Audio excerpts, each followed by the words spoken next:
अलावा भी शैतान के साथ बहुत सी दुष्ट आत्माएं हैं जो समय समय पर काम करती हैं और उनका अलग अलग कार्य है और उनको स्वतंत्र प्रभार मिला है। वो स्वतंत्र रीति से कुछ विशेष कार्यों को करती हैं। ये तो रोजमर्रा की जिंदगी में, लेकिन कुछ बड़ी शक्तियां हैं जिनको स्पेशल कार्य दिया गया है या स्पेशल समय के लिए उनको रखा गया है। वो शक्तियों के बारे में आज हम सीखेंगे। आइए हम लोग आगे बढ़ेंगे फिफ्थ के बारे में। पांचवा है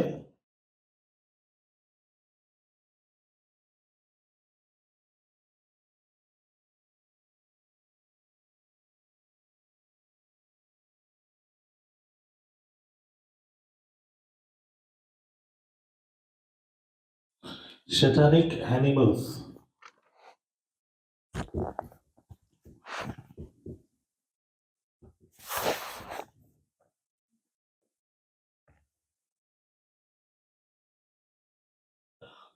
जिसको बाइबल में बीस्ट करके बोला गया है।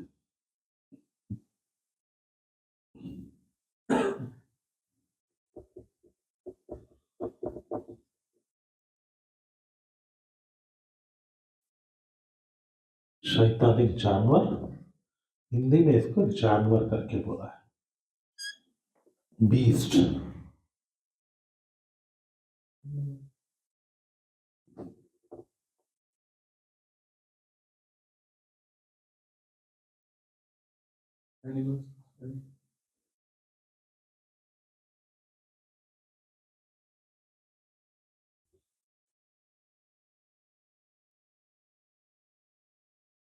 एनिमल्स क्या है?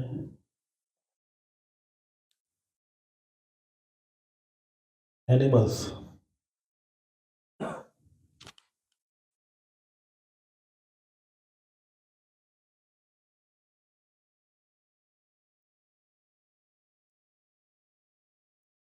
शैतानिक जानवर या beast.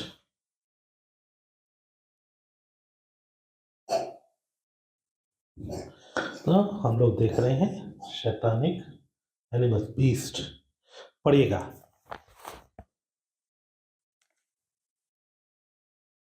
Revelation chapter 9 verse 1 to 11।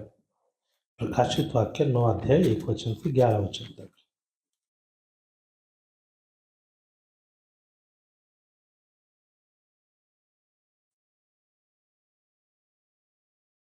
जब पांचवें स्वर्गदूत ने तुरी फूंकी तो मैंने स्वर्ग से पृथ्वी पर एक तारा गिरता हुआ देखा और उसे अथाह कुंड की कुंजी दी गई। उसने अथाह कुंड को खोला और कुंड में से बड़ी भट्टी का सा धुआं उठा और कुंड के धुएं से सूर्य और वायु अंधकारमय हो गए। उस धुएं में से पृथ्वी पर टिड्डियां निकली और उन्हें पृथ्वी के बिच्छुओं की सी शक्ति दी गई। उनसे कहा गया कि ना पृथ्वी की घास को, ना किसी हरियाली को, ना किसी पेड़ को हानि पहुंचाए, केवल उन मनुष्यों को हानि पहुंचाए जिनके माथे पर परमेश्वर की मोहर नहीं है। उन्हें लोगों को मार डालने का तो नहीं, पर 5 महीने तक पीड़ा देने का अधिकार दिया गया। और उनकी पीड़ा ऐसी थी जैसे बिच्छू के डंक मारने से मनुष्य को होती है। उन दिनों में मनुष्य मृत्यु को ढूंढेंगे और ना पाएंगे और मरने की लालसा करेंगे और मृत्यु उनसे भागेगी। उन टिड्डियों के आकार लड़ाई के लिए तैयार किए हुए घोड़ों जैसे थे और उनके सिरों पर मानो सोने के मुकुट थे और उनके मुंह मनुष्यों के जैसे थे। उनके बाल स्त्रियों के बाल जैसे और दांत सिंहों के दांत दांत जैसे थे। वह लोहे की सी झिलम पहने थे और उनके पंखों का शब्द ऐसा था जैसे रथों और बहुत से घोड़ों का जो लड़ाई में दौड़ते हों। उनकी पूंछ बिच्छुओं की सी थी और उनमें डंक थे और उन्हें 5 महीने तक मनुष्यों को दुख पहुंचाने की जो शक्ति मिली थी वह उनकी पूंछों में थी। अथाह कुंड का दूत उन पर राजा था। उसका नाम इब्रानी में अब्दोन और यूनानी में अपुल्योन था। तो यहाँ पर आप देखते समय कैसे कैसे जानवर हैं।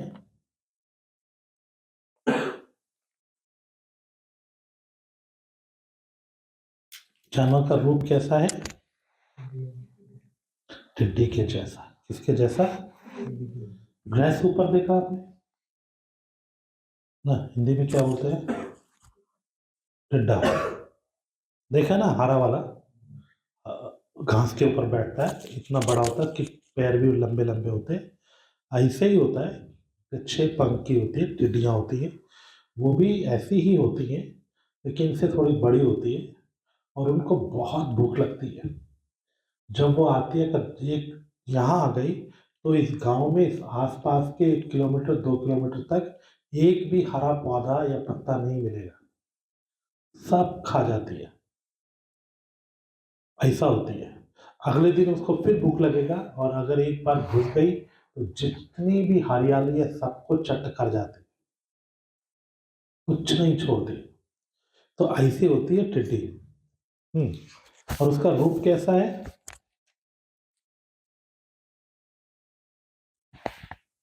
बिच्छुओं की सी उनको शक्ति है जिससे वो क्या करती हैं, काटती है। लेकिन ये टिड्डियां पेड़ को या हरियाली को नुकसान नहीं पहुंचाएंगी, केवल मनुष्य को।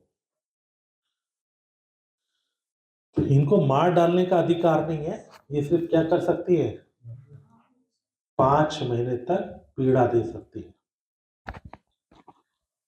5 महीने तक पीड़ा देने का अधिकार है। तो ये जब काटेंगी तो क्या आएगा, एक परेशानी होगी, और जो 5 महीने तक क्या नहीं होगी। और इनका जो टिड्डियों का कैसी है ये 7 वचन, उन टिड्डियों के आकार लड़ाई के लिए तैयार किए हुए घोड़ों जैसे थे। उनके सिरों पर मानो सोने के मुकुट थे। उनके मुंह मनुष्यों के जैसे थे, उनके बाल स्त्रियों के बाल और दांत सिंहों के दांत के जैसे थे। वे लोहे की सी झिल्लम पहने थे और उनके पंखों का शब्द ऐसा था जैसे रथों और बहुत से घोड़ों जो लड़ाई में दौड़ते हों। उनकी पूंछ बिच्छुओं की सी थी और उनमें डंक थे, और उनके 5 महीने तक मनुष्य को दुख पहुंचाने को जो शक्ति मिली थी वह उनकी पूंछों में थी। तो ये जो है, ये जो जानवर हैं ये निकलेंगे और अथाह कुंड खोला जाएगा, बॉटमलेस पिट, और उसके अंदर ये कैद में पड़ी हुई है। जितनी दुष्टात्माएं अभी खुली हैं उनमें ऐसी हजारों हजारों लाखों करोड़ों दुष्टात्माएं अभी बांध कर रखी गई हैं। तो जब उनको खोलेगा तो वो 5 महीने तक लोगों को क्या देंगी, कष्ट देंगी। तो ये पहला जानवर है ना, पहले जानवर के जैसी दुष्टात्माएं।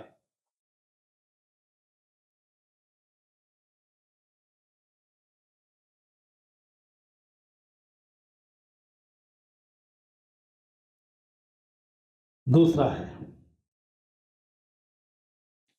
9 अध्याय का 13 वचन से पढ़िए, 13 वचन से लेकर 21 वचन तक। Chapter 9, revelation chapter 9, 13 to 21। जब छठवें स्वर्गदूत ने तुरी फूंकी तो सोने की वेदी जो परमेश्वर के सामने है उसके सिंघों में से मैंने ऐसा शब्द सुना मानो कोई छठवें स्वर्गदूत से जिसके पास तुरी थी कह रहा है, उन 4 स्वर्गदूतों को जो बड़ी नदी फुरात के पास बंधे हुए हैं खोल दे। वे चारों चारों दूत फरात के पास बंधे हुए 4 दूतों को क्या कर दे, खोल दे। हम्म। वह चारों दूत खोल दिए गए जो उस घड़ी और दिन और महीने और वर्ष के लिए मनुष्यों की 1/3 के मारे मार डालने को तैयार किए गए थे। उनकी फौज के सवारों की गिनती 20 करोड़ थी। मैंने उनकी गिनती सुनी। मुझे इस दर्शन में घोड़े और उनके ऐसे सवार दिखाई दिए जिनकी झिलमें आग और धर्मकान और गंधक की सी थी, और उन घोड़ों के सिर सिंहों के सिरों के समान थे, और उनके मुंह से आग, धुआं और गंधक निकलते थे। इन तीनों महामारियों अर्थात आग और धुएं और गंधक से जो उनके मुंह से निकलते थे मनुष्यों की 1/3 मार डाली गई, क्योंकि उन घोड़ों की सामर्थ्य उनके मुंह और उनके पूंछों में थी, इसलिए कि उनकी पूंछें सांपों जैसी थी और उन पूंछों के सिर भी थे और इन्हीं इन्हीं से वह पीड़ा पहुंचाते थे। बाकी मनुष्यों ने जो उन मारियों से ना मरे थे, अपने हाथों के कामों से मन ना फिराया कि दुष्ट आत्माओं की और सोने और चांदी और पीतल और पत्थर और काठ की मूर्तियों की पूजा ना करें, जो ना देख ना सुन ना चल सकती है, और जो खून और टोना और व्यभिचार और चोरी उन्होंने की थी, उनसे मन ना फिराया। तो यहाँ पर हम देखते हैं 4 और दूत हैं जो स्वर्गदूत के जैसे दिखाई देते हैं और वो कहाँ बांधे गए हैं? फारात के पास बांधे गए हैं। The 4 angels which are bound in the great river Euphrates. तो ये कहाँ बांधे गए हैं? फरात नदी के पास बांधे गए हैं। ये छठे हैं, फरात के पास बंधे दूत। अब इसमें पहले वाले में और दूसरे वाले में फर्क क्या है? वो मारते नहीं हैं, वो जान से नहीं मारते, वो सिर्फ क्या देते हैं? पीड़ा देते हैं ना। वो जो टिड्डी के जैसे हैं, वो पीड़ा देते हैं, लेकिन ये क्या करते हैं? मारते हैं। और उनको 1/3 को मार डालने के लिए क्या मिला? अधिकार मिला। और इनका जो रूप है वो कैसा है? 17 वचन में, मुझे इस दर्शन में घोड़े और उनके ऐसे सवार दिखाई दिए जिनकी झिल्ल में आग और धूम्रकांत और गंधक की सी थी। उन घोड़ों के सिर सिंहों के सिर के समान थे और उनके मुंह से आग और गंधक निकलते थे। इन तीनों महामारी अर्थात आग और धुएं और गंधक से जो उनके मुंह से निकलते थे, मनुष्य की 1/3 मार डाली गई। यूफ्रेटिस के पास से 3 घोड़े क्या कर दिए गए? 4 दूत खोल दिए गए। और इनके साथ क्या है? एक बड़ी फौज है। उनकी फौज के सवारों की गिनती कितनी है? 30 करोड़। 20 करोड़। कितनी है? 20 करोड़।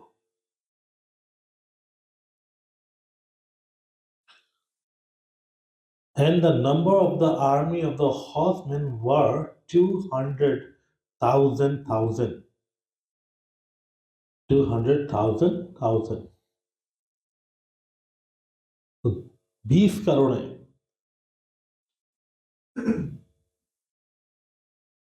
और उनका रूप कैसा है? जो उसके सवार है उनके साथ दर्शन में घोड़े और उनके ऐसे सवार दिखाई दिए जिनकी झिल्ल में क्या थी? और धूम्रकांत और गंधक की सी थी।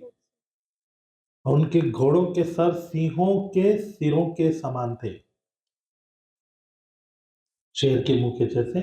और उनके मुंह से आग, धुआं और गंधक निकलते थे।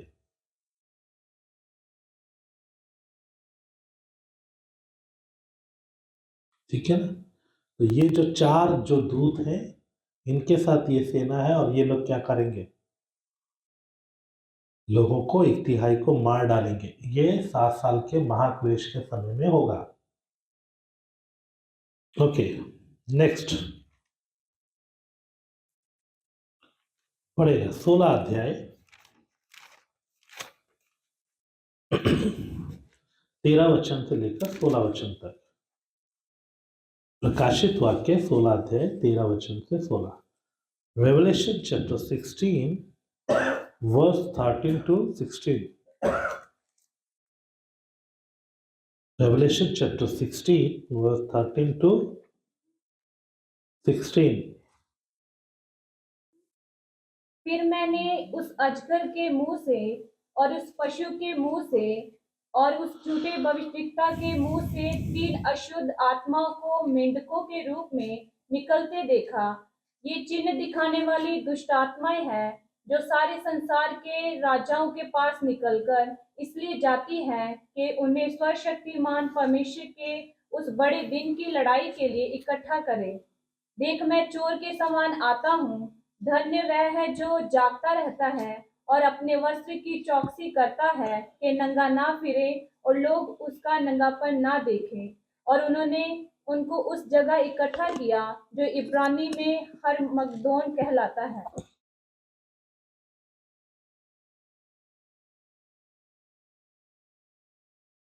तो ये है शैतान के मुंह से और उस पशु के मुंह से और झूठे भविष्यवक्ता के मुंह से। तो अजगर कौन है? शैतान। वो जो जानवर है, पशु है, वो कौन है? 10 सिर,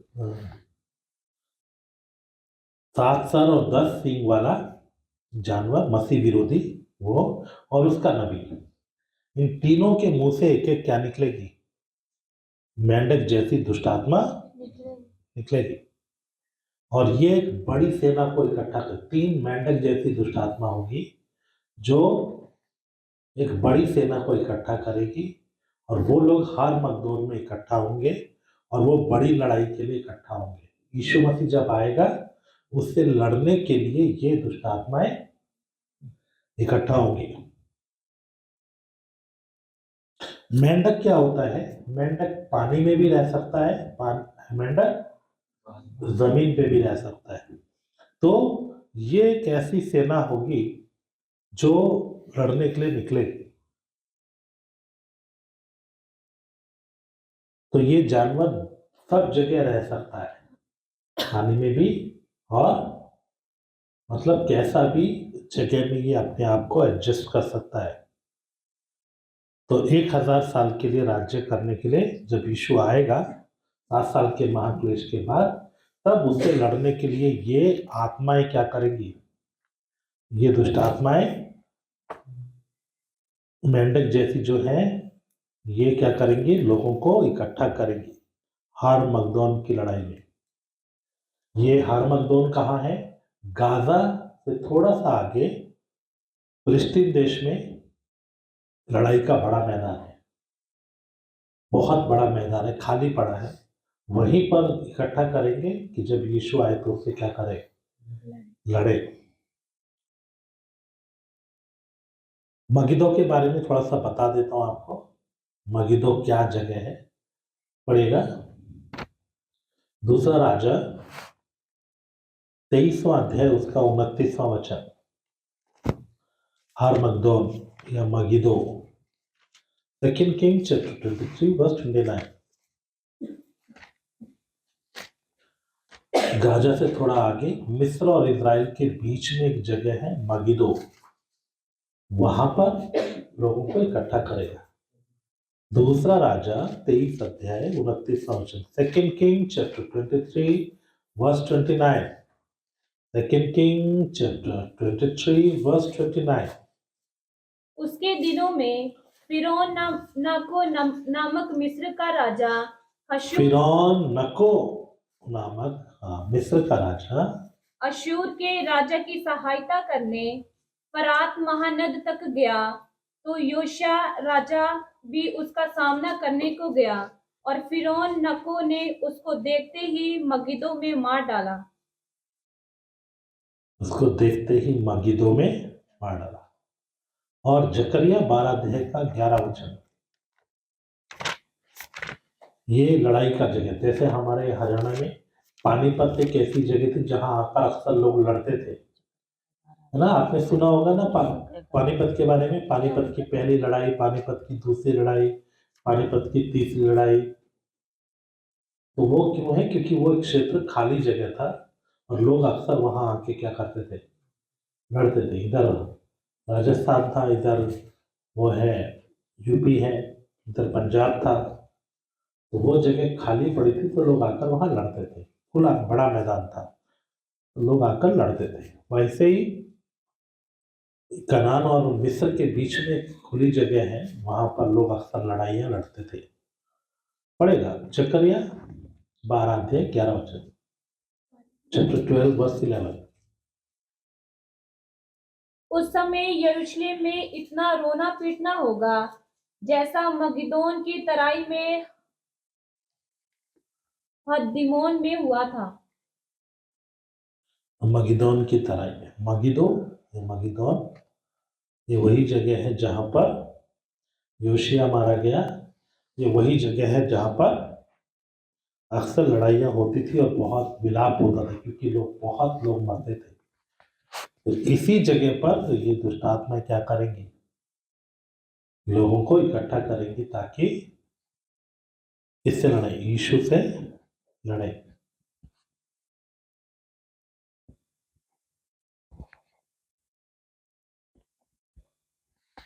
okay, next.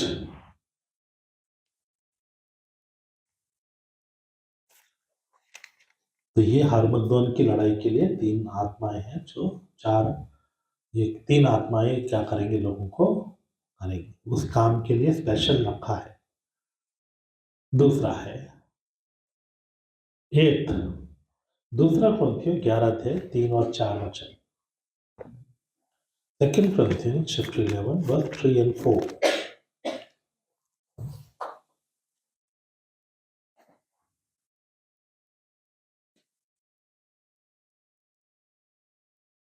Second Corinthians chapter 11 verse 3 and 4. परंतु मैं डरता हूँ कि जैसे सांप ने अपनी चतुराई से हवा को बहकाया, वैसे ही तुम्हारे मन उस सिधाई और पवित्रता से जो मसीह के साथ होनी चाहिए कहीं भ्रष्ट ना किए जाए। यदि कोई तुम्हारे पास आकर किसी दूसरे यीशु का प्रचार करे जिसका प्रचार हमने नहीं किया, या कोई और आत्मा तुम्हें मिले जो पहले ना मिला था, या कोई और सुसमाचार सुनाए जिसे तुमने पहले ना माना था, तो तुम उसे सह लेते हो। 7th क्या था? Unclean spirit, like frogs. ये लिखा नहीं है ना? मेंढकों के रूप में अशुद्ध आत्मा है।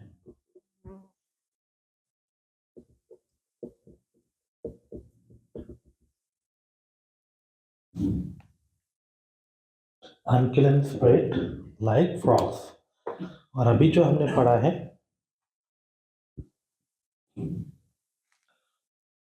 दूसरा कुरिन्थियों 11 अध्याय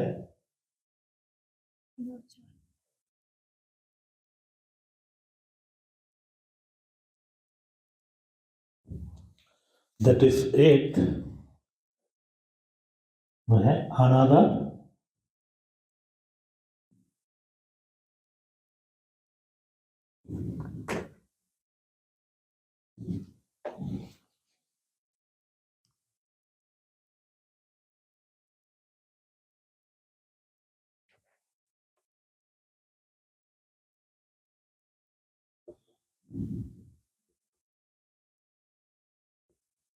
Jesus, another spirit,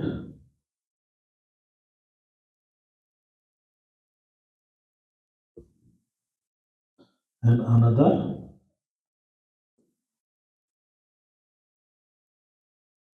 gospel. कुछ स्पेशल स्पिरिट्स हैं जो इनके रूप में काम करते हैं। दूसरा यीशु के रूप में, दूसरा आत्मा के रूप में, दूसरा सुसमाचार के रूप में काम करती हैं, फैलाती हैं।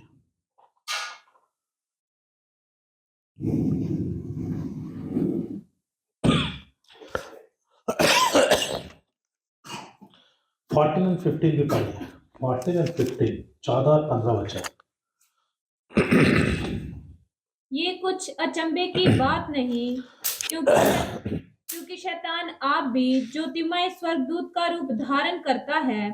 इसलिए यदि उसके सेवक भी धर्म के सेवकों का सा रूप धारण धरे तो कोई बड़ी बात नहीं, परंतु उनका अंत उनके कामों के अनुसार होगा। तो शैतान भी क्या करता है, ज्योतिर्मय स्वर्गदूत का रूप धारण करता है। उसके सेवक भी, दुष्ट आत्माएं भी अगर परमेश्वर के सेवकों का रूप धरे सेवकों का रूप धरे का मतलब क्या है? वो सेवक का रूप लेकर नहीं आती, सेवकों में होकर आती है।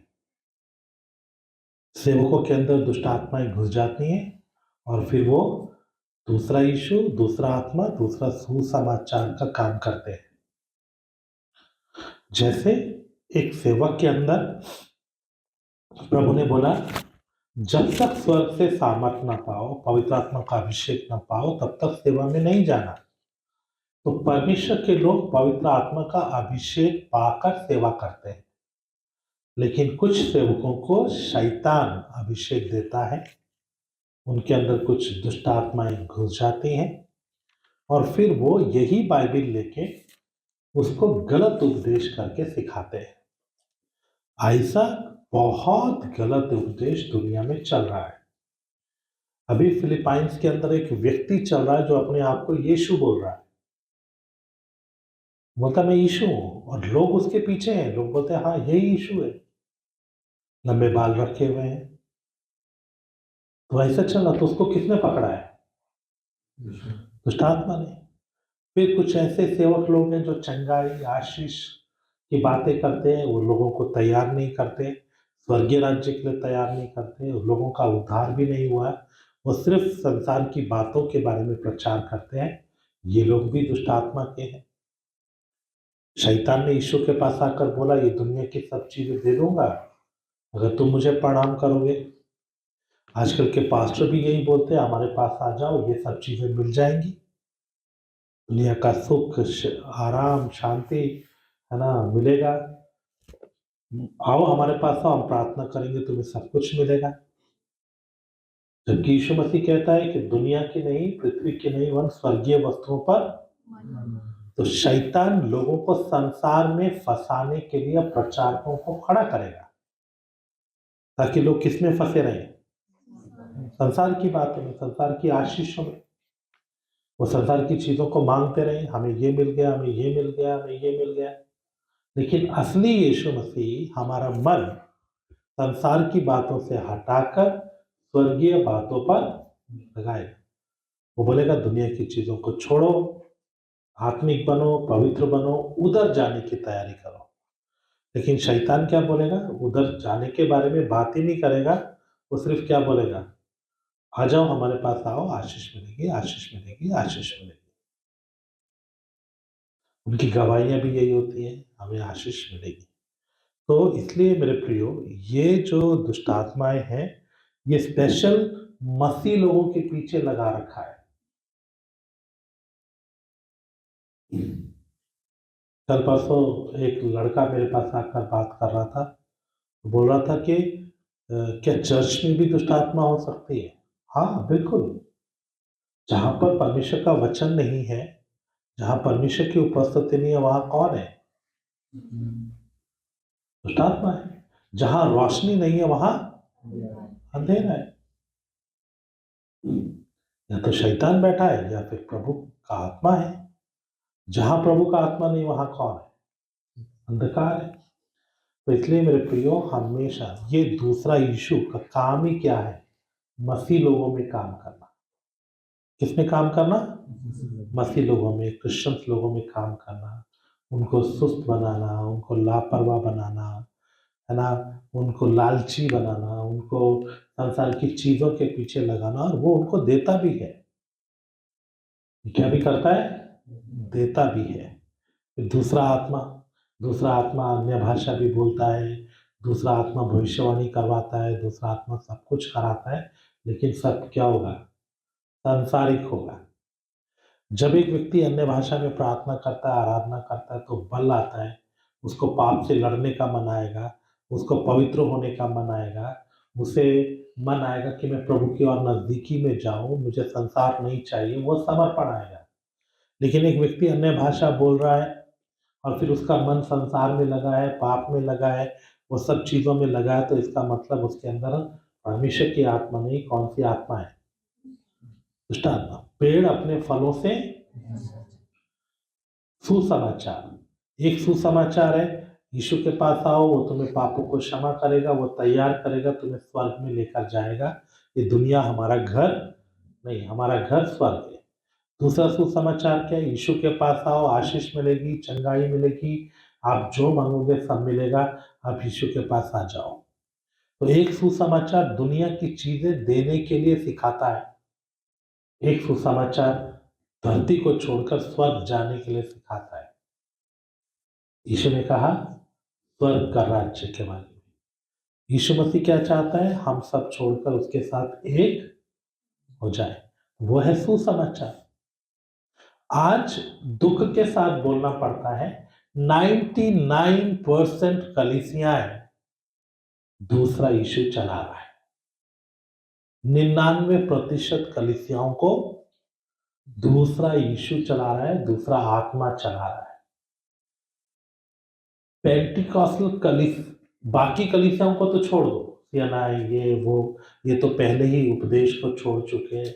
एक समय तक था जब तक रिफाइनरी नहीं हुई थी, जब तक रिफाइन नहीं हुआ था, प्रभु उतना तक लेकर नहीं आया, तब तक ये लोग अच्छे चलते थे, जितना वचन मालूम था अच्छे थे।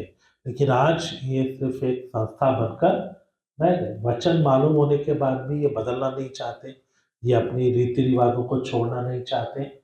ऐसा नहीं है कि वचन मालूम नहीं है, मालूम है, सुनते हैं, सीखते हैं, लेकिन नहीं छोड़ना चाहते। तो ऐसे लोगों को प्रभु छोड़ देगा। वचन सुनकर जो नम्र होता है, गलती को जानने के बाद उसे छोड़कर शुद्ध हो जाता है, उसको प्रभु लेकर चलता है। तो ये लोगों को तो प्रभु ने कब से छोड़ दिया। पेंटिकॉस्टल लोग भी आजकल आशीष के पीछे, चंगाई के पीछे, नाम के पीछे, अपने नाम को बड़ा करने के लिए लगे हैं। वो बड़ी भीड़ इकट्ठा करने के पीछे लगे हैं, कहीं से भी लोगों को खुश करना है, कहीं से भी करना है। उन सब के पीछे कौन काम करता है? ये दूसरा आत्मा, दूसरा यीशु, दूसरा सुसमाचार के पीछे का जो स्पिरिट है, वो क्या करता है? काम करता है। तो ये जो स्पिरिट्स हैं, ये क्रिश्चियंस के पीछे छोड़ी हुई है। अन्य जातियों के सामने तो दुष्टता की आत्मिक सेनाएं लगी ही हैं। दुष्टता की आत्मिक सेना है ना, मैंने बताया था, वो जगह जगह मंदिर में, मस्जिद में, गुरुद्वारों में, पवित्र स्थलों में, पेड़ों के नीचे इधर उधर बैठकर लोगों को धोखा दे रही। क्रिश्चियंस के बीच में भी ये दूसरा यीशु काम कर। मैं ये दूसरा यीशु से बहुत लड़ा, क्योंकि मेरे अंदर एक जलन है कि अन्य जाति लोग नरक में जा रहे हैं क्योंकि वो अन्य जाति हैं, उन्होंने विश्वास नहीं किया। लेकिन दुख की बात है कि 97-96% क्रिश्चियन लोग भी नरक में जा रहे हैं। यीशु का नाम जानने के बाद, यीशु को जानने के बाद, उद्धार का रास्ता जानने के बाद भी वो कहाँ जाएंगे? नरक में चले जाएंगे। इसलिए मेरे प्यारों, हमें जलन होना चाहिए कि शैतान यीशु का नाम लेके लोगों को बर्बाद कर रहा है। मेरे प्रियो, हमें इन आत्माओं को समझना है और इनके ऊपर जय पाना है। तो अनदर जीसस, अनदर स्पिरिट और अनदर गॉस्पेल, ये इनके पीछे काम करने वाली दुष्ट आत्माएं स्पेशली क्रिश्चियंस के पीछे पड़ी है। आप लोगों के पीछे भी पड़ी है, कैसे भी आपको गिराएं। ये घमंड देती हैं, ये संसार की इच्छाओं में खींचती हैं। विशेषकर एक व्यक्ति जब कष्ट उठाते उठाते थक जाता है, तब वो छुटकारा मांगने लगता है, और छुटकारा पाने के लिए फिर वो इधर उधर हाथ चलाता है और वो विश्वास को छोड़ देता और तुरंत ये दुष्ट आत्माएं पकड़ लेती।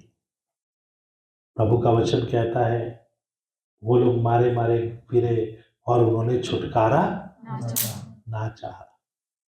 लेकिन जब आप थक जाते हैं, एक व्यक्ति सेवा कर रहा है, पति पत्नी सेवा कर रहे हैं, चलते चलते बच्चा भूखा है, खाना नहीं है, उस समय उसे मन आएगा, चलो मैं किसी संस्था के साथ जुड़ जाता हूँ, चलो एक आरामदायक जिंदगी के लिए चलो कहीं से कुछ ले लेते हैं। वो ले लेगा और बस यीशु से दूर हो जाएगा। कष्ट उठाना मुझे मंजूर है, लेकिन मैं समझौता नहीं करूंगा। मरना भी पड़े, मेरा बच्चा मेरे सामने मर जाए तो भी मैं समझौता नहीं करूंगा। ऐसा समर्पण और मन के साथ जो चलेगा, वो इस रास्ते पे चलेगा। कष्ट आते हैं, आपको परखने के लिए आते हैं, बेहद ज्यादा आएंगे। उस समय भी मुझे कुछ भी हो जाए, सब मरने दो, अपने हाथ से अपने बच्चे को दफन करूँगा, लेकिन मैं समझौता नहीं करूँगा, मैं झुकूँगा नहीं। वो मन के साथ जो चलेगा, वही जय पाएगा। लेकिन ऐसा होता नहीं है। 100 में से 95 सेवक लोग कष्ट आते समय उससे निकलने का रास्ता ढूँढ लेते हैं। कोई तनख्वाह वाला संस्था को ढूँढ लेते हैं, कष्ट उठाने को छोड़कर काम करने को ढूँढ लेते हैं और वो काम में इतने मशगूल होते हैं कि सेवा को भूल जाते हैं। या संस्था वाले को ढूँढ लेते हैं, पैसा देने वालों को ढूँढ लेते हैं। वो स्पिरिट्स उनके पीछे पकड़ लेती है और फिर उनको खुश करने पे लगे रहते हैं। ऐसा मैंने बड़े-बड़े धर्मी लोगों को गिरते हुए देखा। या फिर उनको मन आता है कि चलो इतना कष्ट उठा रहे हैं, कैसे मेरी ज़रूरतें तो पूरा होना चाहिए। फिर वो विश्वासियों के सामने प्रचार करने लगते हैं, चंदा दो, मैं तुम्हारा सेवक हूँ, तुम्हारा पादरी भूखा मर रहा है, तुम चंदा नहीं देते हो, ऐसा-वैसा बोलकर वो लालच में आ जाता है, या ये कहें कि वो लोगों से डरा-डरा के पैसा निकलवाने लगता है। वचन में लिखा है, मलाकी में लिखा है, तुम लूटते हो। ऐसा प्रचार कर के वो चंदा निकलवाते हैं। फिर उसके बाद धीरे-धीरे वो लालच में आ जाते हैं। फिर वो सोचते हैं कि मेरे विश्वासी लोग अमीर होंगे तो मैं भी अमीर हो जाऊँगा। उनके पास 10,000 होंगे तो वो 1,000 देंगे, उनके पास 1,00,000 होगा तो मुझे 10,000 देंगे। वो बैठ के प्रार्थना करता है, प्रभु उनको आशीष दो, उनको आशीष दो। जब वो गवाही देता है, फिर वो हथकंडे अपनाता है, कैसे भी लोग क्या करें, दान दें। तो मेरे प्यारों, ऐसा वो दूसरे आत्मा के अधीन में हो जाते हैं। फिर उनके पास वचन नहीं होता, कैसे भी मुझे पैसा कमाना है, पैसा बढ़ाना है, पैसे के पीछे पड़े रहते हैं, पैसा, पैसा। वो क्या प्रभु की सेवा करेंगे, जो कष्ट उठाना नहीं चाहता। मुझे मेरे बच्चों को पढ़ाना है, पैसा चाहिए, मैं अच्छे स्कूल में पढ़ाऊँगा। क्यों भाई? सरकारी में पढ़ाओ, क्यों अच्छे में पढ़ाना है? प्रभु से बुद्धि माँगो, वो सरकारी में रहकर भी सबसे बुद्धिमान बन जाएगा, ज्ञानी बन जाएगा, प्रभु इतना बुद्धि देगा। अगर प्रभु ने इंतज़ाम किया तो पढ़ाओ, सरकार गवर्नमेंट में पढ़ाओ, आईसीएस में पढ़ाओ, कोई दिक्कत नहीं। लेकिन अगर इंतज़ाम नहीं है और फिर भी हम जिद करके पकड़ कर बैठ जाते हैं और फिर हम रास्ता ढूँढते हैं कि कहाँ से पैसा आए, मैं कैसे किसी से ले लूँ, क्या कर लूँ? ऐसे ही इंसान क्या होता है, ज़रूरतों के अनुसार बदलता जाता है।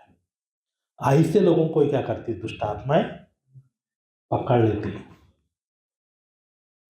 और 9th है,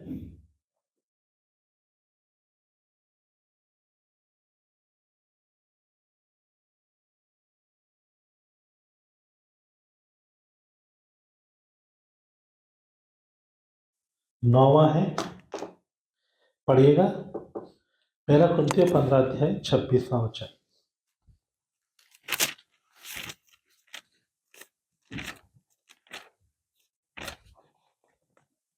First Corinthians chapter 15 verse 26।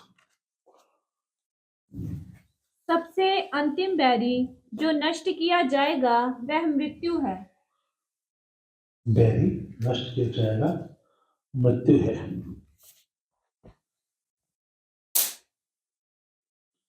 Angel of death,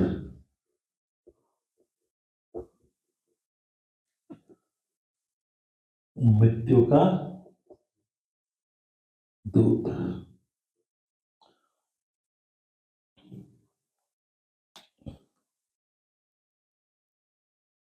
तो एक और है मृत्यु का दूत, द एंजल ऑफ डेथ, मृत्यु का दूत। पढ़ेगा, सबसे पहले आग की झील में किसको डाला जाएगा? 19 अध्याय का 20 वचन पढ़िए। रेवलेशन चैप्टर 19 वर्स 20, प्रकाशित वाक्य 19 अध्याय का 20 वचन। क्रम में बता रहा हूं, इसको मैं शैतान से अलग करके दिखाऊंगा, ताकि आपको पता चले शैतान और मृत्यु का दूत अलग अलग है। तो आग की झील में, नरक में नहीं, आग की झील में डाला जाने वाला सबसे पहला कौन है? Revelation chapter 19 verse 20। वह पशु और उसके साथ वह झूठा भविष्यद्वक्ता पकड़ा गया, जिसने उसके सामने ऐसे चिन्ह दिखाए थे जिनके द्वारा उसने उनको भरमाया, जिन पर उस पशु की शाप थी, और जो उसकी मूर्ति की पूजा करते थे। ये दोनों जीते जी उस आग की झील में, जो गंधक से जलती है, डाले गए। आग की झील में डाले गए। तो सबसे पहले मसीह विरोधी और उसके नबी को, और जिस शरीर में वो होंगे उनका उसके समेत कहाँ डाल दिए जाएंगे? आग की झील में। दूसरा किसको डाला जाएगा? प्रकाशित वाक्य 20 अध्याय का 10 वचन। नंबर 2, किसको आग की झील में डाला जाएगा? उनका भरमाने वाला शैतान आग और गंधक की उस झील में, जिसमें वह पशु और झूठा भविष्यद्वक्ता भी होगा, डाल दिया जाएगा, और वह रात दिन युगानुयुग पीड़ा में तड़पते रहेंगे। फिर उसके बाद किसको डालेगा? शैतान को भी। नंबर 2, मसीह विरोधी को 1000 साल के राज्य की शुरुआत में डालेगा। शैतान को 1000 साल राज्य खत्म होने के बाद उसे बॉटमलेस पिट से, अथाह गड्ढे से खोला जाएगा। वो लोगों को भड़काएगा, फिर लोगों को भड़काकर प्रभु से लड़ने के लिए आएगा, तब उसको डाला जाएगा। तो शैतान को डाला जाएगा। फिर नंबर 3, किसको डाला जाएगा? 11 वचन से 13 वचन पढ़िए। शैतान को डालने के बाद फिर कुछ और लोगों को डालेगा।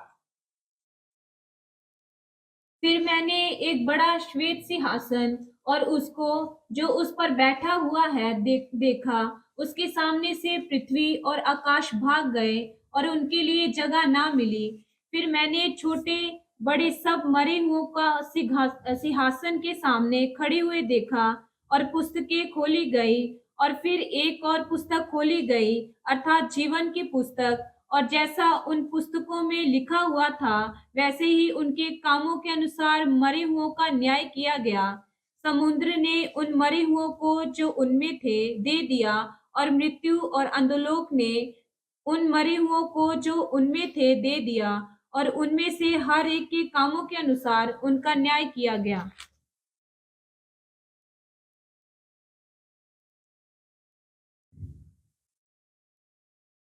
और आगे मृत्यु और अधोलोक आग की झील। बस। तो मरे हुओं को जो दे दिया, और उसके बाद पढ़िए 21 का 8 वचन। न्याय होगा, न्याय होने के बाद प्रभु देखेगा कौन कौन क्या क्या है। परंतु डरपोकों और अविश्वासियों और घिनौनों और हत्यारों और व्यभिचारियों और टोनों और मूर्ति पूजकों और सब झूठों का भाग उस झील में मिलेगा, जो आग और गंधक से जलती रहती है। उसमें मिलेगा जो आग और गंधक से।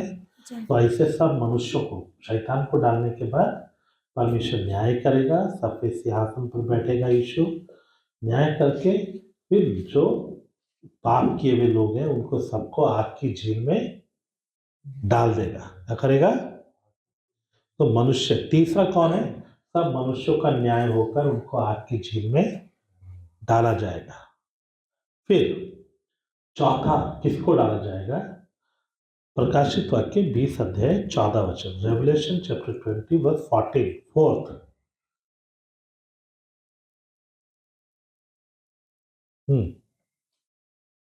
मृत्यु और अधोलोक आग की झील में डाले गए। ये आग की झील दूसरी मृत्यु है। मृत्यु और अधोलोक को क्या करेगा? आग की झील में डाल देगा।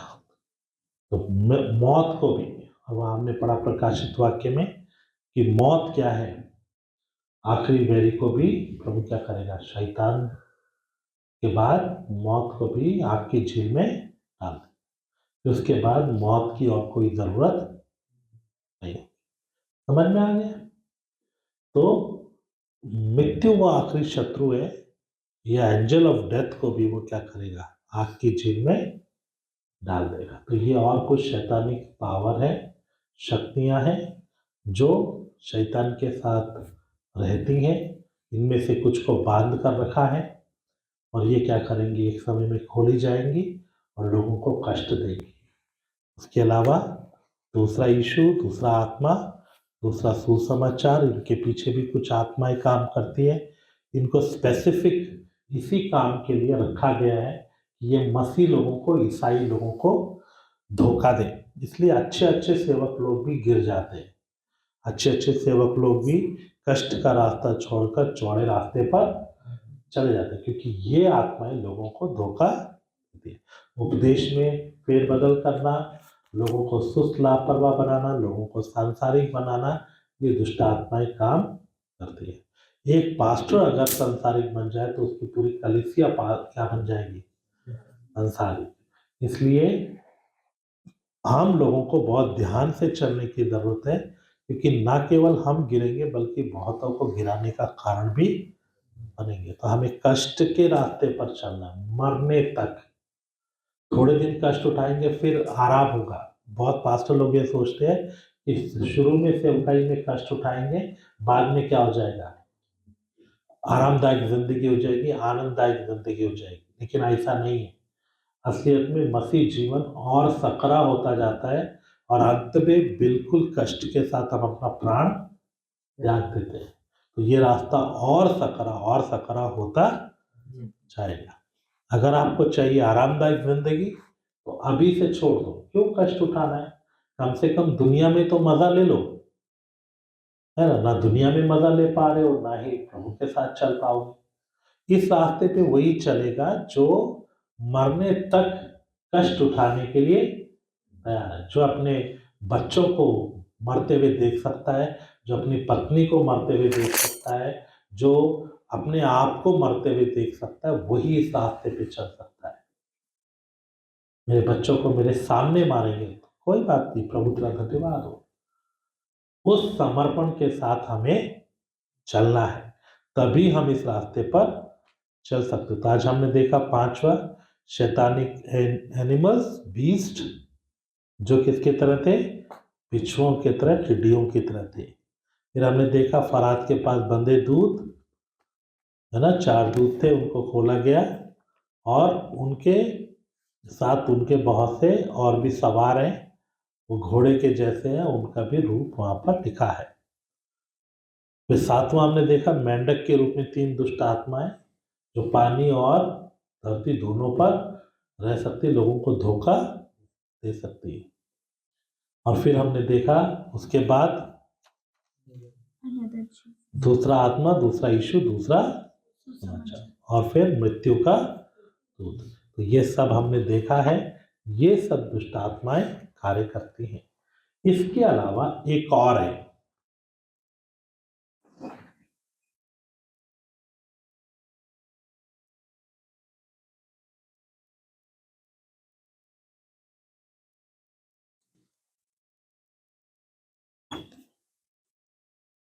ये है डीमंस। डीमंस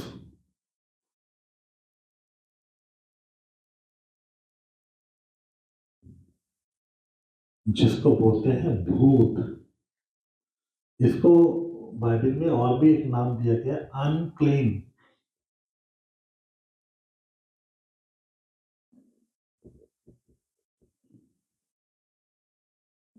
स्पिरिट, अशुद्ध आत्मा है। अब ये कैसे अशुद्ध हुई, ये जो अनक्लीन स्पिरिट है ये भूत है, ये गिराए हुए स्वदूत नहीं है। ये कौन सी स्पिरिट है ये तो जाके ऊपर ही पता चलेगा। लेकिन ये जो डीमंस हैं ये भी क्या करती हैं, कार्य करती हैं और ये लोगों को कब्जा करती हैं और कैसे भी एक व्यक्ति को पकड़ कर रखें, इनका कार्य यही है। ग्रीक में इसको डायमोनियन बोलते हैं, डायमोनियन, डायमोन इयन, डाइमोन इयन या डेमोन। ये डीमंस है।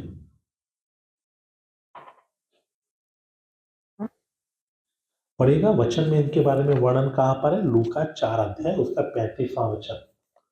Look chapter 4 verse 35। Luke chapter 4 verse 35।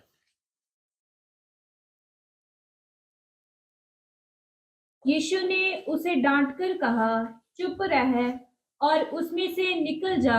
तब दुष्ट आत्मा उसे बीच में पटककर बिना हानि पहुंचाए उसमें से निकल गई। दुष्ट आत्मा उसे पटक कर, तो दुष्ट आत्मा लिखा है, अनक्लीन स्पिरिट लिखा है। एक्चुअली में वो क्या है? डीमंस है। वो दुष्ट आत्मा, वो इवल स्पिरिट नहीं है, अनक्लीन स्पिरिट लिखा है। इंग्लिश बाइबल में इवल स्पिरिट नहीं है, क्या है? अनक्लीन।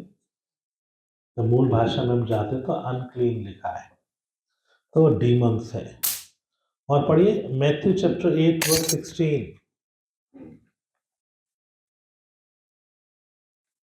कुछ ट्रांसलेशन में इवल स्पिरिट्स भी लिखा है, लेकिन एक्चुअली में वो जब मूल भाषा में हम जाते तो वो unclean spirit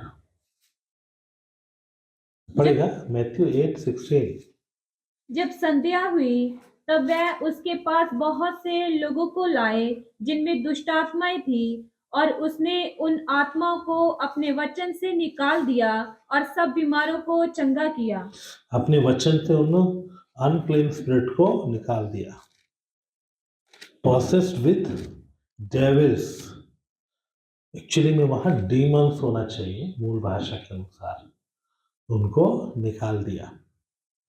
Matthew chapter 10 verse 1। मत्ती 10 अध्याय 1 वचन। फिर उसने अपने 12 चेलों को पास बुलाकर उन्हें अशुद्ध आत्माओं पर अशुद्ध आत्माओं पर, भूतों पर अधिकार दिया कि उन्हें निकालें और सब प्रकार की बीमारियों और सब प्रकार की दुर्बलताओं को दूर करें। अब देखिए दो चीजें इधर ध्यान दीजिए। एक है दुष्ट आत्माओं से मलयुद्ध करना है, लड़ना है, उनको हराना है। एक है किसी के अंदर दुष्ट आत्मा है और वो आपको पता चलता है कि डीमंस है, उनसे लड़ने की जरूरत नहीं है, बस उनको क्या करो, उनके शरीर से निकाल दो, कास्ट आउट, उनको निकाल दो, है ना। तो उनको सिर्फ निकाल देना, खाली बोलने से आप यीशु के नाम से बोलोगे तो निकल जाएंगे, उनसे लड़ने की जरूरत नहीं है। That is only demons, unclean spirits. लेकिन दुष्ट आत्माओं के साथ, इवल स्पिरिट्स के साथ क्या करना है? मलयुद्ध करके उनको हराना है। और पढ़िए मैथ्यू चैप्टर 12 वर्स 43 टू 45।